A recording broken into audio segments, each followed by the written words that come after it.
আসসালামু আলাইকুম ৰহমতুল্লাহি ওয়া বাৰাকাতুহু নাহমাদুহু ওয়া নুসাল্লি আলা ৰাসূলিহিল কাৰীম আম্মা বা'দ। প্ৰিয় বন্ধুসকল, আজি আপোনালোকৰ সন্মুখত মই দুটা এনেকা গুনাহৰ কথা আলোচনা কৰিম যে দুটা গুনাহ আমি কৰি থাকোঁ কিন্তু গুনাহ বুলি আমি নাভাবোঁ। সৰু সৰু দুটা গুনাহ। আল্লাহ নবী সাল্লাল্লাহু আলাইহি সাল্লামৰ হাদিস হয়, হযৰত ইবনে আব্বাস ৰাদিয়াল্লাহু তাআলা আনহু হাদিস বৰ্ণনা কৰিছে যে আল্লাহৰ নবী সাল্লাল্লাহু আলাইহি সাল্লাম এদিন কবৰৰ ফাঁকেদি গৈ আছিলে। মাৰ্ৰা ৰাসূলুল্লাহ সাল্লাল্লাহু আলাইহি সাল্লাম আলা কবৰাইনি ফাকালা ইন্নাহুমা ইউআযিবানি। আল্লাহ নবী সাল্লাল্লাহু আলাইহি সাল্লামে ক'লে যে এই দুটা কবৰত আজাব হৈ আছে। যে কবৰত আজাব হৈ আছে কিহৰ কাৰণে? বেছি ডাঙৰ গুনাহ নহয়। কিহৰ কাৰণে? এই দুই ব্যক্তি এজন আছিলে যে যেতিয়া পেচাব কৰিছে পেচাবৰ চিটকুনিৰ পৰা বচা নাছিলে।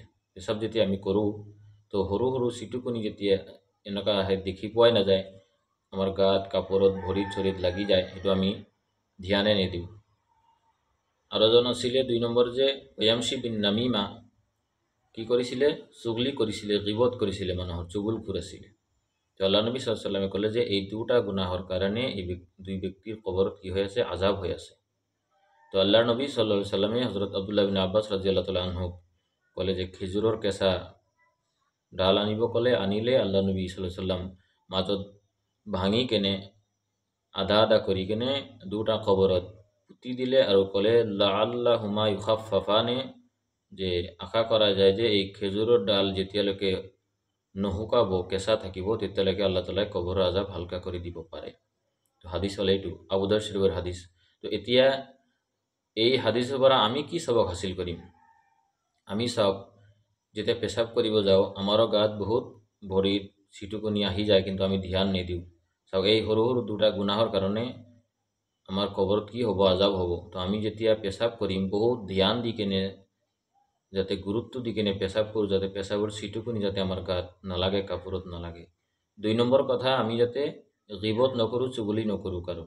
কাৰণ চুগুলখোৰ গিবত কৰা এনেকুৱা গুনাহ হয়, আমি গুনাহ কৰোঁ কিন্তু নাভাবোঁ যে আমি গুনাহ কৰিছোঁ। আল গিবাতু আশাদ্দু মিনাজ জিনা, হাদিছত আহিছে যে গিবত কৰা গৈছে জিনাতকৈও ডাঙৰ গুনাহ।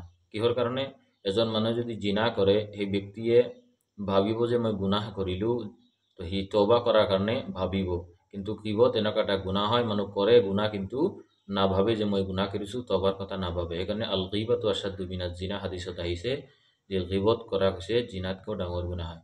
তো আমি যাতে এই দুটা গুনাহৰ পৰা আল্লাহ তাআলা আমাক বচায়, আমি বাচি থাকোঁ। এক নম্বৰ গুনাহ কি? যে আমি যেতিয়া পেচাব কৰিম পেচাবৰ চিটুকুনিৰ পৰা যাতে আমি বাচি থাকোঁ, ধ্যান দি কেনে যাতে এনেকা জায়গাত আমি পেচাব কৰিম যাতে চিটুকুনি আমাৰ গাত নালাগে। দুই নম্বৰ, আমি কাৰো গিবত নকৰিম, চুগুলি নকৰিম। আল্লাহ তাআলা আমাক এই দুটা গুনাহৰ পৰা সকলোকে হেফাজত কৰক।